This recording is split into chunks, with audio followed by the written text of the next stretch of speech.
Is the work world confusing? Congested? Are you just trying to find your way? There must be a light at the end of this tunnel.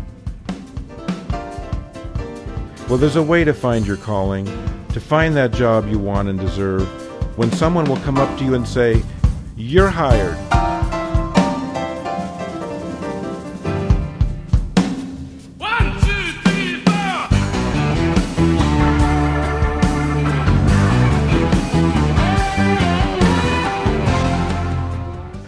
Hi, I'm Steve Piazzale, a career and life coach, and welcome to You're Hired, a show about jobs and careers in which we answer questions such as, how do I find work that makes me come alive? How do I get that job I want and deserve? How do I find out about different fields like engineering?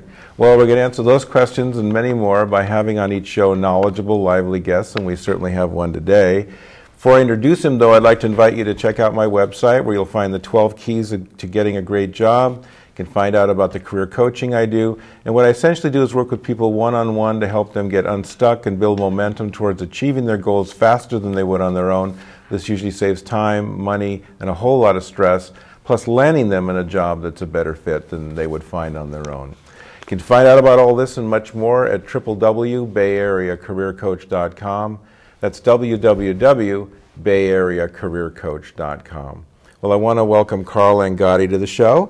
He's president of Angotti Product Development.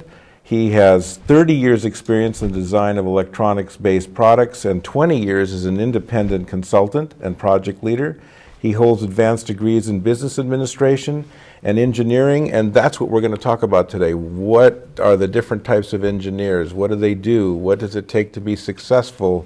What are some future trends? And much more. Welcome, Carl. Thank you, Steve. So, Carl, why don't you start out by telling us what you do and maybe a little bit of the history of it as well. Yeah, Steve. What I do most of the time these days is project management of electronic products that I develop. That's why I call my company Angotti Product Development. And generally, I start from a product concept and carry it all the way through into short-run production, and all the steps in between. And very often I put together the schedule and hire people to work with me on the project, either from inside the company or else for people that I bring in from the outside, and then put together the schedule and then proceed to implement the schedule and hopefully come up with a product at the other end.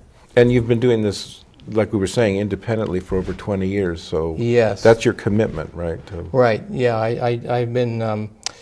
I had started off my career as a young engineer working at a company, and then eventually worked my way up into management.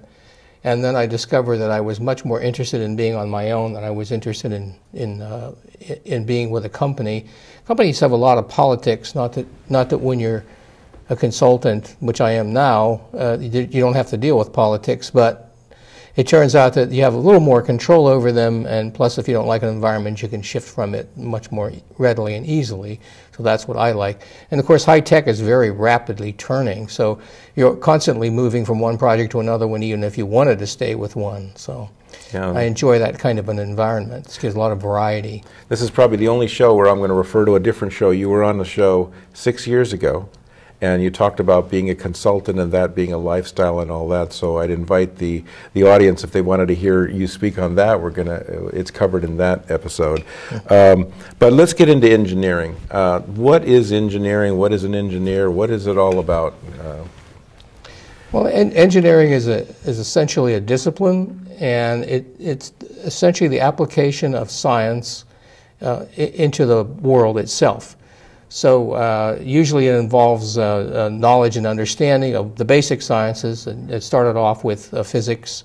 Actually, it started off when most people were willing to pay for engineering, whatever that would be, a formal discipline, when there was military going on. So it turns out that people will pay a lot of money in order to protect themselves or to fight another enemy. So they had military engineers and civil engineers.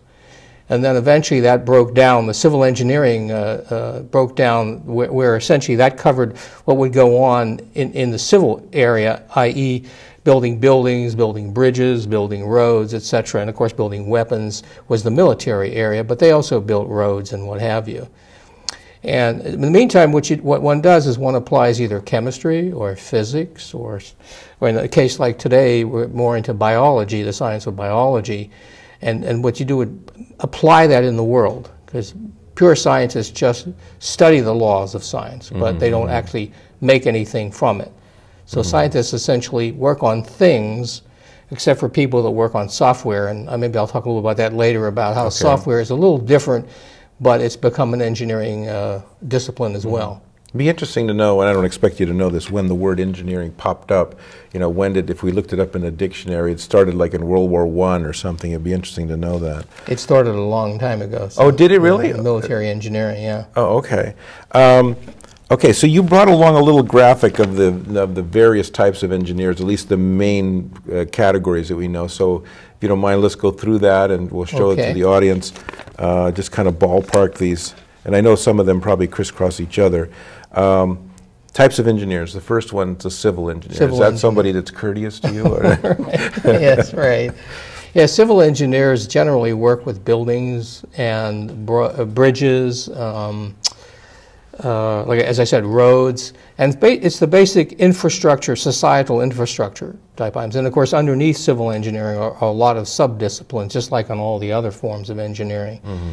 And in the meantime, anyway, so that's what civil engineers do. So civil engineers have one kind of unique property about them generally, is that you usually have to be a registered professional engineer in order to engage in the profession itself, because a lot of health and safety issues come around them, so people have controlled them more than they have, say, all the more modern forms of engineering that we're used to today.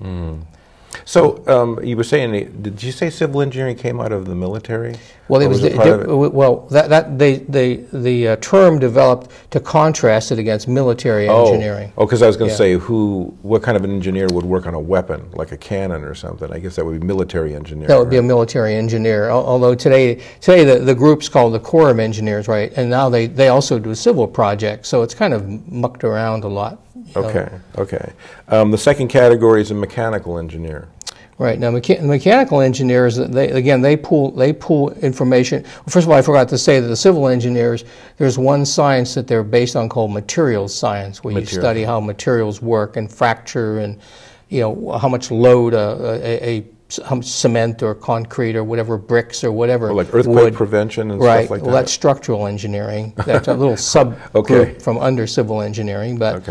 And mechanical engineers actually started to really rise during the rise of the Industrial Revolution, because there were steam engines and people were moving power around. If you remember in the early days, water was also used, and so there were hydraulic engineers that studied how to make motion out of water and what have you, and then how to get plants put together so you could do things mechanically, because that's what the Industrial Revolution was about. And steam engines came about, and that involves a lot of mechanical properties which essentially implement physics. Now, electrical engineering, in the industrial world, electricity came about, and because there wasn't much of an engineering discipline until electrical engineering rose in the industrial area. Okay. And so then there became the problem of generating electricity and then distributing it.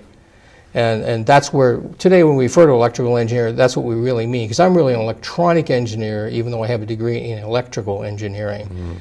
It's kind of a sub-discipline of Which one's a subject? Electronic engineering. It's a sub-discipline. Right. Who's the people that invent computers or a new computer? Are they electrical engineers? Very often they have a degree in electrical engineering, anyway, generally speaking. That would be the degree they would get at school.